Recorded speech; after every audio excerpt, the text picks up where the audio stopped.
Today's broadcast is brought to you by Evolution Sales. Visit evolutionsales.us for more information. VX1, the fastest growing one design in North America. Sailing Inc. Get it at the Inc. J Boats. Sailing Inc. is the broadest reaching J boat dealer in North America.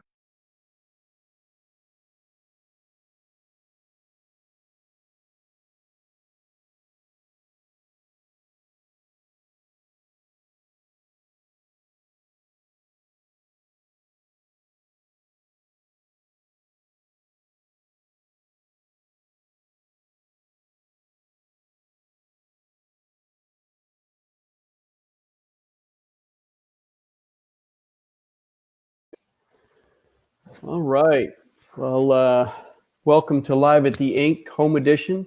I think we're on week 2.5 of these little broadcasts. We're having a good time with it. And today we have a really good friend of mine. Used to be boss, used to be sailing partner. Now I think we're just good friends. And he's made his way through all this different levels of sailing. I guess he grew up sailing in Toledo, Ohio, and then kind of pulled himself into being a pro sailor and working in the sailing industry. Made a couple runs at the Olympics and actually went to the Pan Am Games. So let me see if I can get him here. Our good friend Skip Dieball. Hey, Skip, are you there? I'm here. There he is. How's it going? It's going great, Bill. Thanks for having me. This is going to be good fun. Yeah, it is. So where are you these days? I am shored up here in the neighborhood called River West on the west side of Chicago, and feels like I've been here for months, but it's only been a few weeks. So it's odd because I had moved to Chicago on I guess it was the 16th of March, and I think the 20th is when the governor said you're not allowed to go anywhere. So time is everything, they say. In jail in Chicago. Yeah. I'm kind of joking, Bill, that I had my first weekend all mapped out. I wanted to go to all my old hangouts and stop in and see some friends. And you had Bill Foddy on last week and wanted to visit with him. He and I had some lunch plans, and everything just went kaput. So, but that's how it goes, and we live to fight another day, and I'm hopeful we're on the backside of this thing for sure. Yeah, absolutely. So, so what took you to Chicago, Skip? Yeah, so inquiring minds want to know. No, it's funny. One afternoon I had received a phone call from a friend of mine who's on a search committee for the Chicago Yacht Club, and he kind of told me the situation that they were in and asked if I knew anyone that'd be interested in doing the on the water director. And so I said, oh man, I'm happy to help you out, and I'll do what I can and lean on some of the contacts that I have. And so through that course of dialogue, I had gotten a hold of the job description. I was like, wow, this looks like fun. And so one thing led to another, and we just we got together, and the folks at Chicago Yacht Club are so nice. And the on the water director job is kind of it's like a team leader thing. We got 5 or 6 key people that are looking after a lot of the waterfront activities, everything that you could think of, from youth sailing with the high school, the junior sailing, and learn to sail, all the way through adult learn to sail. We've got a group of women that are learning to sail, and everything from race management and regatta recruitment to our, we've got a lot of annual regattas like the Nude and the Verve, and of course the Chicago Mac and the Chicago Regatta. Those are all big events for us, all the way through to Power Fleet and Cruising Fleet. Really a solid group of passionate boaters that I'm trying to help, build their sport and doing what I can, which is a lot of fun. And it's a lot different than what I've been doing, but it's super inspiring. Wow, it seems like you've probably got a lot on your plate. There's gonna be a lot of people pulling on your elbows. No, like it's just like sailboat racing. You surround yourself with a great team, and things happen. And you always, right now we're all planning for when we can get back out on the water, and it's really a lot of fun to work with such a talented group, and it really people say, "Oh man, terrible timing," but I think it's great because it allows me to get to meet so many people and to share the passion. And Yeah. certainly the challenge is going to be remembering that 2D face that I see on the Zoom and then seeing them at the yacht club and being able to meet in person, which I'm very much looking forward to. Yeah, absolutely. Well, there's a lot of history at that club. It's got a lot going for it. I always enjoy going to Chicago and hanging out whether it's at Belmont or down at Monroe Street. We have a good time when we go. So it's pretty nice. So let's dig into your history a little bit. So, obviously I mentioned it a little bit in your intro, but you started out in Toledo, Ohio area. Yeah, so I grew up at a small club in Point Place, which is an infamous area of Toledo where a lot of boating happens. And the small club's called Jolly Roger Sailing Club. And it's where my family belonged. My dad was member number 2. And so a lot of history there. And they had a fabulous junior program when I was growing up. And for a stretch, I think it was probably in the late 80s, early 90s.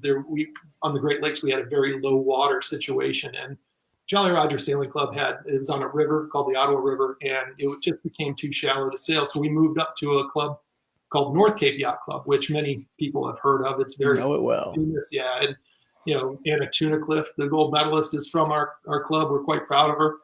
And so the one design sailing that had happened at Jolly Roger Sailing Club had moved up to North Cape Yacht Club. So we all gravitated from interlakes to lightnings and thistles, and spent a lot of time sailing in those classes. Now I didn't race in college. I didn't do college sailing, but I did adult sailing in my college years. And I think that's when we look at different paths of getting to where you need, where you want to get in the sport, for sure, me sailing with my dad a bunch had us, that family dynamic really worked out well, and it set the hook with me. And of course, then had a little bit of success when I was young in some of those one design classes, and that kind of sprung me into getting a fin, and then spending about 12 years killing myself in the fin.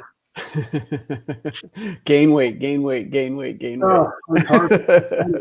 Masts were getting stiffer. You had to hike harder, and it was just going the wrong direction for me. I often joke that I'm trying to find a boat that you don't have to hike, and that it still goes fast, but it doesn't work. You always got to hike. So yeah, absolutely. But then Bill, from there, I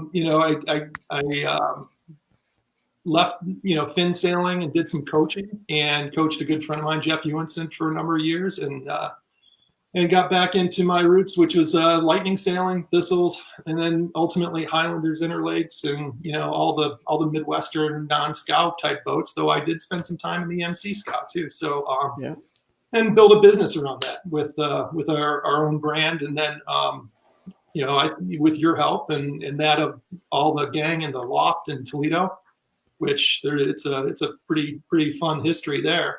Yeah. And a lot of characters. We had a really good time and built something nice. And so, over the course of time, we developed a partnership with North Sails, and I worked for North Sails for a while, and really enjoyed all the relationships and the racing. You and I raced against each other in the Highlander, and we had such a good time, just campaigning those boats. It was really a lot of fun. Yeah, like you kind of pulled me into that network of the 3-man grassroots boats, the Highlander and the Thistle and the Lightning, and really enjoyed those days. I'm a little too old to be sitting on that Thistle rail anymore, but I'm definitely ready to get back on Highlander. But Bill, we often talk about what brings us to these classes, and less than half of it's the sailing. It's the relationships, it's the camaraderie, it's the social, it's everything that makes the entire regatta an experience, and that's the cool bit, and that's what we can't lose sight of. And like you and I were talking just a little while ago, I have this feeling that the vibe at regattas is going to be pretty special this summer once we're able to get back out sailing, because I'm just like everyone else. I miss it badly, and so it makes us appreciate it that much more, and I'm looking forward to this summer for sure. Yeah, well, you pretty much went from sailing 200 plus days a year to now you're locking locked in a closet there in Chicago. So I can't imagine the withdrawals you're going through right now. So. Well, so it's funny in getting back to a little bit of the the lineage of the sailing that I've done. The pro sailing scene is pretty vibrant, and it's a special group of people that we do everything that we can to make sure that the owners of the programs that we work for, they're having a great time. And being away sailing weekend after weekend, it does create a routine, and all this downtime is really it's tough to deal with at times, but there's plenty of work to do here at CYC for sure. Yeah, absolutely. So tell me about this picture. Oh yeah, so that's the Team Veritas. That was taken right after the last race of the World Championship, and the whole event was special. In fact, the Team Veritas was quite special. It started off with John McLean there in the middle, and myself sitting at Lake Norman Yacht Club during one of the Highlander Midwinters regattas, and he said, "Hey, I really want to go sailing at the top level." And so, you can see in that picture that he and I aren't the smallest fellas, so we had to find a boat that fit us. And the Etchells he had some experience with, and so we teamed up. And originally we had Paul Abdullah with us, who's one of my really close friends, and got us rolling in the right direction. And in that picture is Jeff Iver, who needs no introduction. He is one of the best crew in the world. I hold him in very high regard. But the three of us, we gelled really well and had a regatta that we'll never forget. And it was a time. Hong Kong, it was super special when you're there. Yeah, you mentioned sailing with Jeff. I had the opportunity to sail with Jeff a few weeks back in Miami, and I tell you, he is full on from the second you pick him up to go to the regatta till it's over. And he taught us a ton, and he keeps me on my game. That's for sure. And he switched on all the time, and he's a super nice guy and he knows how to step in certain boats. And he had Greg Fisher on, I think it was last week, and he sailed with Greg for a number of years. I think that Jeff has probably forgotten more championships than he remembers. He's had so many, so it's good fun. There's a picture there from the Pan Am Games. Got the Sunfish Representative Connor from Charleston there in the middle, and then my buddy next to him is Ian Jones. We call him Ya. And he and I have sailed together with Jody Stark all over the world, and we've become very good friends. And of course, our coach, one of the guys that really influenced me when I was growing up, Greg Fisher.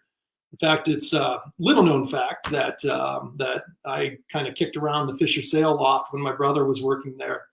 Gosh, it must have been 88 or 89 or sometime way back when. And I was joking recently that, it must have been some kind of hazing experience because, I'd come in there on like winter break from school, and they'd say, "Okay, go on back there and cut this particular insignia for us for the sail." And I'm like, "Okay, no problem." And it was the Europe dinghy insignia, and there's a reason why no one wanted to cut the Europe dinghy insignia, because it takes about half a day to do it. So that was good times, and on Spring Street in Columbus, Ohio. And Greg's a super guy, absolutely. Yeah, absolutely. And you were part of this Denali program for a little while too, just lately. What was?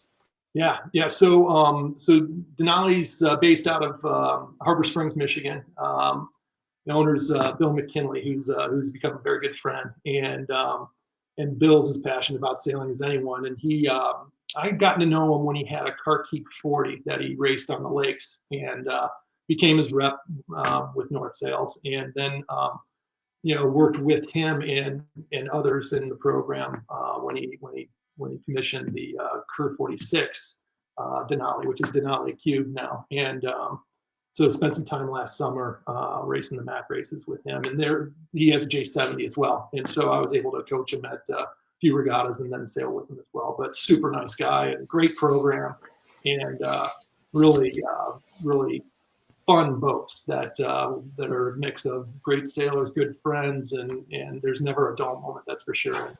I always get a kick out of some of our pre-regatta dinners and our post-regatta dinners, and rarely any of them do not involve tequila, so it's fun. Well, there you go. So, what would you say your most, I know you've got a lot of favorite memories out there, but think back over the past 20, 25 years and pick one out. Yeah, so I got some special events in the back of my mind, and special legs of special events that really you can't do no wrong. But frankly, Bill, most of my memories in the sport come from the people, not necessarily the regattas. And I've had some great teammates over the years, and lots of names that people recognize. I talked about me and Jody in the Lightning. My Rudy guys, they're super special. Yeah. Brother Ernie, Mike Stark, Theo Sipple, Dan Sinowik. These guys are as loyal as the day is long. Tim Flintoff is on the Rudy as well. We talk about Jeff and Paul. These guys, they're fabulous teammates, but what's even more fun is hanging out with them. And the Rudy in particular, we had a pretty nice regatta this past fall at the Hobie 33 North Americans where it just started, everything clicked. The roundings were crisp, everyone was fun. We joked a lot. It was really a lot of fun. And those are the ones that I remember the most. Yeah. There's regattas that, of course, you want to forget, but I was thinking about this interview, Bill, and some of the people that have influenced me over the years. Of course, my dad was the first coach that I ever had, but guys like George Fisher and Bruce Goldsmith, they kind of taught me the sport. And right. Bruce had this saying that I'll never forget. He said, "You're only as good as your next regatta," meaning you don't dwell on the past. You don't dwell on the good ones. You don't dwell on the bad ones. And you look forward, and you're always, and that always stuck with me. And and just getting to know people and be friendly and all that stuff. And no one did that better than Greg Fisher, and he's another influence for sure. And just the whole. Yes, sailing's a special sport, and you just can't lose sight of why we do it. And lots of good memories for sure. Yeah, I remember when I first started working for you, and we were down. I think we spent almost an entire winter down there in Jacksonville, sail testing and speed testing and all the different classes. But I remember walking through the parking lot before one of the Thistle events, and everybody was like, "So what's it like working for Skip?" And I'm like, "Well, it's amazing working for Skip because he's such a great sailor and he's such a great educator. But I love to watch him in the parking lot because he can't get past two boats before somebody pulls him up into their boat. And you were always willing. It didn't matter what sails they had or who they were. You were willing to get up in the boat and help them with the rig and answer the questions. And that's what it takes. You can be a sailmaker and you can rep your sails, but at the end of the day, if you're not growing the fleet, you're not growing sailing. And if you're not growing sailing, you're not going to sell sails. So it was just amazing to watch you work with people at that level. Well, and what, one thing that's always stuck with me, and again, it's another Greg Fisher influence, is that, you always go out of your way to help somebody, help them get better, because if they're getting better, that means you're getting better. And what's fun about that is, if somebody's stuck with, some boat speed issues or tuning problems or something, and you're able to go through the routine that you set up, you could just tell straight away that they're super impressed with that. And what you want is you want to inspire, you want to get them back out on the water for sure. Absolutely. Yeah. So go, once, we've kind of talked about all the memories, and now, you've gone on to this next chapter, and, obviously it's a bit of a flux while things get settled down and you get back out there. What, if you could kind of wave the magic wand, what would you see the next year and a half looking like for Skip Dieball and Chicago Yacht Club? Oh, that's a great question, because we've got a number of goals that we want, and at first it starts with exactly what we're talking about, and that is, growing the sport and getting more people out in not only their boats, but getting them into boats in general. And so what I think about often is, across the street, the street in our case is Lakeshore Drive. On the city side of Lakeshore Drive, there are 3 million people there that probably have never stepped on a boat. So we want to make sure that they've got access to the programs that we have in place. And if it's that learn to sail, or if it's kayaking or paddleboarding or what have you, then make sure that Chicago Yacht Club's a destination for folks to appreciate and grow their love of the sport.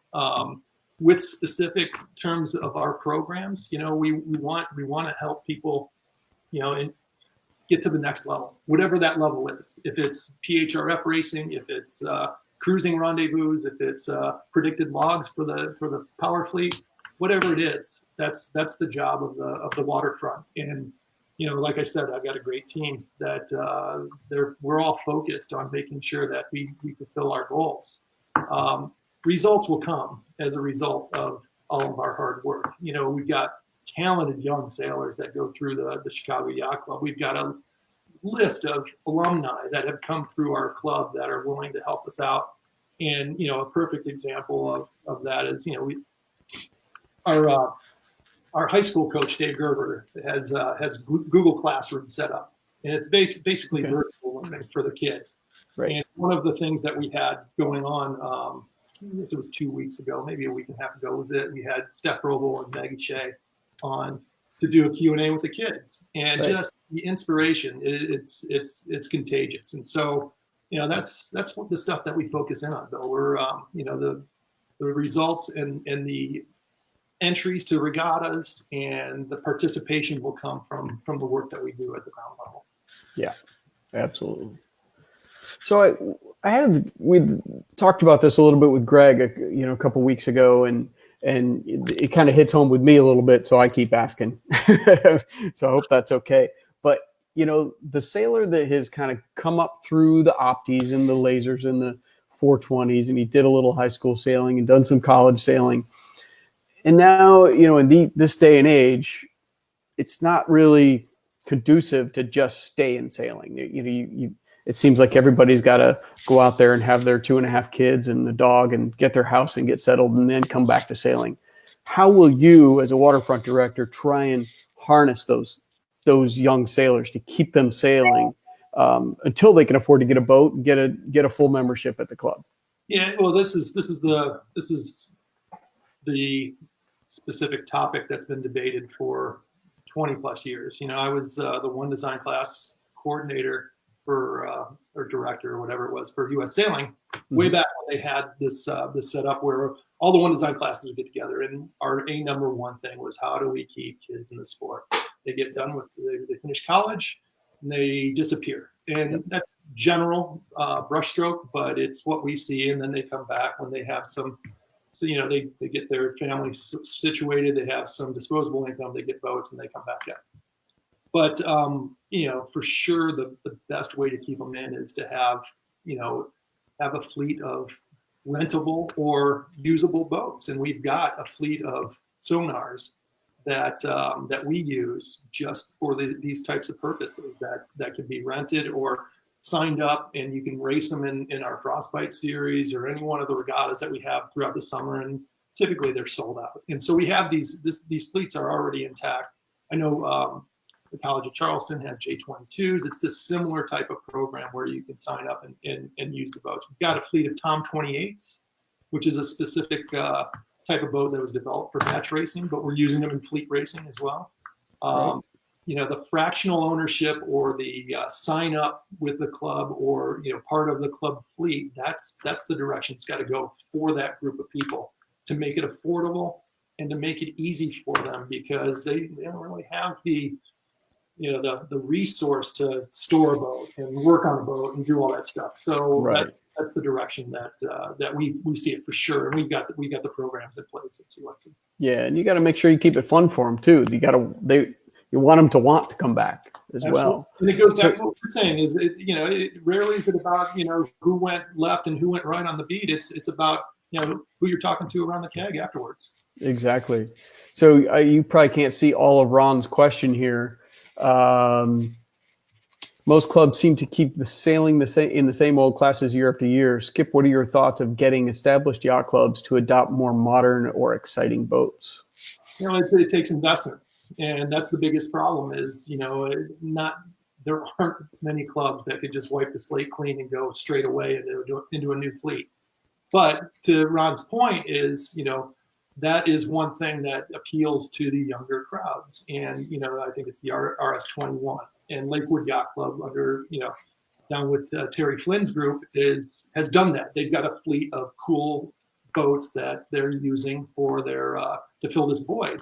And, we have sonars, and sonars have their benefits, and, but they're not sprint boats. They're not going to get up and plane, but, at some point, that's when the discussion happens. When it's time to replace your fleet, you gotta address these things. But I'd say it comes down to the club resources on whether or not they can wipe the slate clean and do it. I'd love to have 15 VXs on the dock at CYC, and sure we would love for you to have 15 VXs. All it takes is money, right? And so we've got plenty of assets at the Chicago Yacht Club that we need to take care of, and certainly when it's time to turn the fleet, we're going to have these conversations for sure. Well, the cool thing is that, it's not going to happen tomorrow, but the J70 fleet is getting up in age now, and there's going to be some used boats available. So, places like Chicago Yacht Club or College of Charleston could get rid of the 22s or the sonars and bring J70s in. And that's just the next step. Sure. It's still a keel boat. It's still, kind of under control, but it's a fun little sprint boat too. So, and a good learning platform. We've got an established fleet at CYC, so they'd love it too, having more boats, more competitors. And you get to a point where you've got critical mass and it just feeds on itself, and it becomes we have a J88 fleet in Chicago that is super active in organizing their season. They're as anxious as anyone to get out there this summer. So it's fun to be part of that fleet from a club liaison standpoint and see what they're doing and how they're doing. Did I hear they took the winter and moved down to Lake Norman with some of those boats? Yeah. So there were I think a handful that went to Lake Norman and did their sailing down there. That's cool. That's when you can find a place to disappear and go and keep sailing for the winter. That's pretty amazing. Yeah. They should do that more often. But anybody that's watching, if we've got Skip for a few more minutes, so keep your questions coming. Thanks for that one, Ron. So one of the things that we're talking about too, and again, it comes down to being able to implement. We're not short of ideas in the waterfront department. We just got to figure out a way to implement these ideas. But getting back to your thing with kids, there's a lot of folks that like the water sport aspect of sailing or boating. So we're thinking, maybe having a couple of foiling camps at CYC where people can come in and try foiling, or the kite boarding with foils, and stuff like that to get people excited. And it takes a different type of setup than what we have, but it's not insurmountable, and we're planning stuff like that. It's just implementing it and getting it going. Kids like windsurfing, they like kiteboarding, they like going fast. And frankly, if I tried to foil on one of these cool looking moths, I'd probably kill myself. But kids love it. They do, absolutely. It's funny. I think Nevin Sayre was talking about it a couple of years ago when we were all out in San Diego for the U.S. Sailing Symposium, and he was like, if kids don't want to get in opties, they want to get in boats where they have to wear helmets. They think it's cool. This is the world of living in the X Games kind of deal, and we want to make sure that we keep them fun. And it's surprising that the opti has hung on as long as it has, but eventually, I think the Bic is going to kind of survive it, and it'll be good. So, and then the foiling boats, obviously. A different type of boat, and you can't argue with the success that the Oppies have had, and they've got a very strong organization behind them. But I applaud Nevin for what he's doing. He's making it fun, and I've been at the Buffalo Canoe Club a few times when they've had some of their non-regattas, and it's a riot to watch. It's really a lot of fun. Yeah.